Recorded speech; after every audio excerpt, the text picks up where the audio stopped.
Երբ փոքրիկ Տիգրանն առավոտյան արթնացավ, ոչ ոք անգամ պատկերացնել չէր կարող, որ այդ օրը կդառնա նրանց կյանքի խձավանջը։ 3 ժամը 16:30-ի սահմաններում, Ծափաթավի խաղաղ փողոցներից մեկում մի փոքրիկ տղա պարզապես անհետացավ։ Աչքի աչքով, առանց ձայնի, կարծես մեկը 1 վայրկյանում պոկել և մթության խորքը էր տարել 3 տարեկան երեխային։ Միթե ընդամենը մի քայլ հեռու գնալն էր այս ամուր, բարեկամական գյուղում խիստ վտանգավոր։ Կարելի էր մտածել ոչ, այստեղ բոլորը բոլորին ճանաչում են։ Այստեղ երեխաներն ազատ են քայլում բակերում, իսկ անտառը միշտ մոտ է, բայց նաև միշտ վտանգավոր։ Երբ մայրն առաջին անգամ կանչեց «Տիգրան», պատասխան չեղավ։ Երկրորդ անգամ նույնպես։ Սկզբում նա չվախեցավ։ Երեխաները հաճախ են թաքնվում, մտածելով թե խաղ են խաղում։ Բայց երբ լռությունը դարձավ ավելի ծանր, քան ամեն վախեցնող աղմուկը, սիրտը սառեց։ Հայրը դուրս վազեց բակ, սկսեց նայել ամեն անկյունում։ Տան հետևում, փոքրիկ այգում, պարսպի մոտ։ Ոչինչ։ Ամեն վայրկյան դարձել էր մի նոր բաբախուղ, ահազանգ, երբ արդեն անցել էր 30 րոպե ու տղան չէր պատասխանում։ Հայրը զանգահարեց 911։ Այդ պահին ահն ու հուսահատությունը արդեն խեղդում էին։ Ոստիկանության օպերատիվ կառավարման կենտրոն հաղորդում ստացավ. Ծափաթաղ գյուղի 3-ամյա բնակիչը կորել է։ Պատկերացրեք այդ պահը։ Մի գյուղի խաղաղ օրը մի ակնթարթում վերածվում է լարված, շնչակտուր որոնման։ Փրկարարներ, պարեկներ, համայնքային աշխատակիցներ, բոլորը շտապ ելնում են որոնողական աշխատանքների։ Կարծես ամբողջ գյուղը մի մարմին դարձավ։ Մեկ սիրտ, մեկ մտք, մեկ նպատակ՝ գտնել փոքրիկ Տիգրանին։ Երեկոյան ժամը 18:00-ին որոնողական աշխատանքները արդեն ընթանում էին ամբողջ ուժով։ Ծափաթաղը, գյուղի շրջակայքի անտառը, սարալանջերը, նույնիսկ ամենախիտ թփերը ստուգվում էին լապտերներով գիշերն իջավ։ Բայց որոնումները չեն կանգնել։ 20-ից ավել փրկարարներ, հատուկ ջոկատից, շարունակեցին աշխատել առանց ընդմիջման։ Նրանց հետ Գեղարքունիքի մարզպետարանի մարդիկ, քննչական մարմինները, կինոլոգներ, կամավորներ Շողակաթից, Արտանիշից, Ջիլից, նույնիսկ Երևանից եկած անծանոթներ, ովքեր երեխայի չէին ճանաչում, բայց եկել էին մի գիտակցումով, որ պետք է գտնեն երեխային ամեն գնով։ Եվ այստեղ սկսում են հայտնվել անհրաժեշտ հարցերը։ Եթե նա պարզապես հեռացել էր անտառ, ինչու չէին գտնում, երբ որոնողներին միացան փորձառու կինոլոգները, հույսի նոր լույս փայլեց։ Շները սկսեցին աշխատել։ Հոտերի և անտեսանելի հետքերի լեզվով նրանք փորձում էին գտնել երեխային, բայց գիշերը խանգարում էր, քամին խճճում էր ամեն հոտ։ Իսկ ժամանակը անողոք էր, Տիգրանը ընդամենը 3 տարեկան է։ Նա չի խոսում երկար նախադասություններով, հարևաններն ասում են Տիգրանն աշխույժ երեխա էր, վազում էր, ծիծաղում,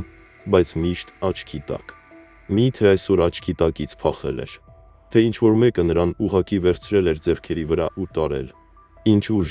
ինչ պատճառ, ինչ անմարդկային քաջություն կարող էր ունենալ նա, ով կդիպչեր երեխային։ Բայց մարդիկ այստեղ չեն ուզում մտածել վատագույնի մասին։ Մարդիկ ուզում են հավատալ, նա պարզապես մոլորվել է։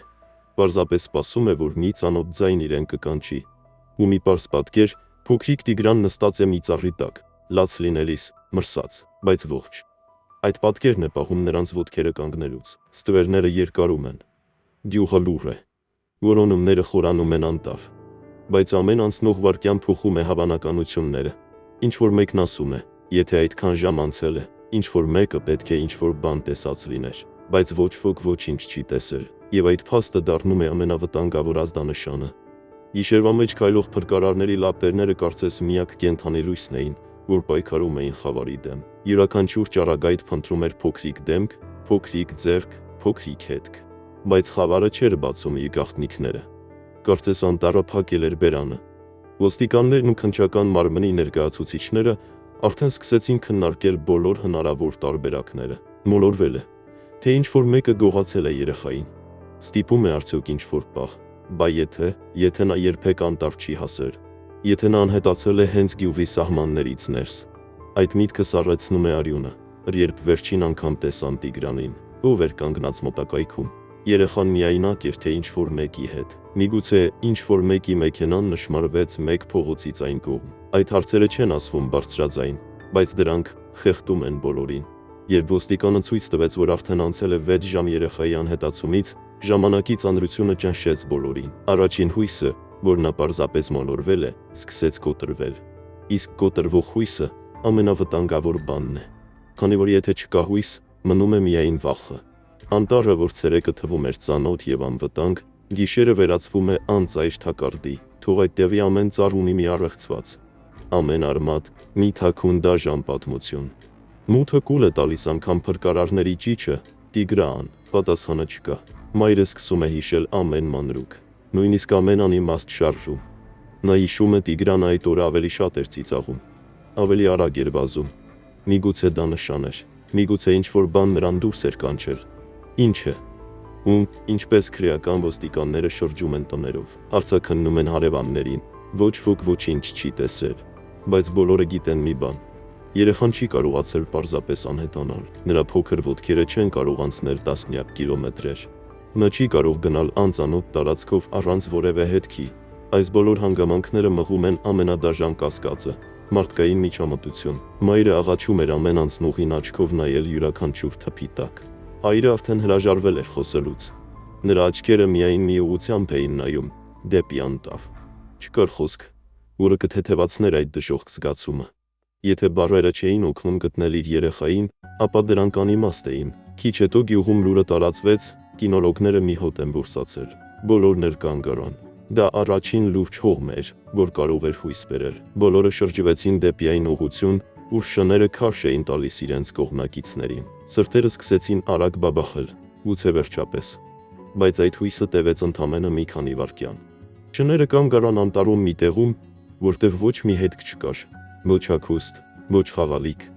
ոչ ոտնահետք, ոչինչ։ Շները շփոթված նայեցին իրենց տիրոջը, իսկ մարդիկ իրենց հավատին։ Հույսը նորից փլվեց, լուր, դաժան, ոչ ոք չհեռացավ, ոչ ոք չասաց հերիք է, ոչ ոք չանձնվեց։ Մթնելուն պես ոստիկանների ռացիան հնչեց, կարճ, կտրուկ, անհանգիստ։ Մի վայր, անտառից դուրս, մոտ գյուղի հին ջրատարի մոտ, նկատել են որևէ բան, բոլորը վազեցին։ Վազեցին այնպես, ինչպես վերջին անգամ կյանքում են վազել։ Երբ հասան այնտեղ, առաջինը նկատեցին մի փոքրիկ առարկա։ Օդը կանգ առավ, Տիգրանի կոշիկն էր։ Մայրն ընկավ ծնկների վրա, նա բռնեց այդ կոշիկը այնպես, կարծես դա իր որդին էր։ Հայրը վերցրեց այն ձեռքի մեջ, դողացող մատներով։ Մարդու համար չկա ավելի դաժան բան, քան երեխայի մի կտոր գտնելը, բայց ոչ ինքն իրեն։ Քրեական ոստիկանները անմիջապես փակեցին տարածքը։ Անհրաժեշտ էր ամեն մանրուք։ Եթե այստեղ է եղել, ուր է գնացել հետո, ում հետ, ինչ մեքենայով, որ ուղղությամբ։ Գյուղում լուրերը սկսեցին տապալվել։ Մարդիկ խոսում էին շշուկով, կարծես վախենում էին, որ չար ուժերը կլսեն։ Մի կասկածելի մեքենայի մասին հիշեցին։ Ասացին երեք տեսել էին, բայց ոչ ոք ուշադրություն չէր դարձրել։ Միգուցե հենց այդ մի նեղ թողած րոպեն է դարձել ճակատագրական։ Հետաքննությունն արագացավ, տեղեկատվություն ուղարկվեց բոլոր ճանապարհային ոստիկանություններին, սահմանային անցակետեր, քաղաքներ, գյուղեր։ Բոլորը ստացել էին այս անունը Տիգրան Օվանեսով, 3 տարեկան։ Կորած, այժմ ամենակարևոր կետն է, որոնողական աշխատանքները դեռ շարունակվում են, եւ մինչեւ այս պահը երեխայի գտնվելու մասին հստակ լավ նորություն չկա։ Սա նշանակում է միայն մեկ բան. այս պայքարը դեռ շարունակվում է։ Եվ եթե դու հիմա լսում ես այս պատմությունը, դու արդեն այս պայքարի մասն ես։ Մի լռիր, տարեցիր տեղեկությունը։ Յուրաքանչյուր ուշացած վայրկյան կարող է վճռական լինել։ Յուրաքանչյուր աչք կարող է դառնալ այն աչքը, որ կտեսնի Տիգրանին։ Ու եթե նա այնտեղ է, մենակ, սարսափած, մենք իրավունք չունենք դադարելու։ Տիգրանին պետք է գտնեն, ողջ, եւ հիմա։ Սա մեր բոլորի պատմությունն է, եւ այն ավարտվելու է միայն մեկ ձևով, երբ նա կրկին իր ծնողների գրկում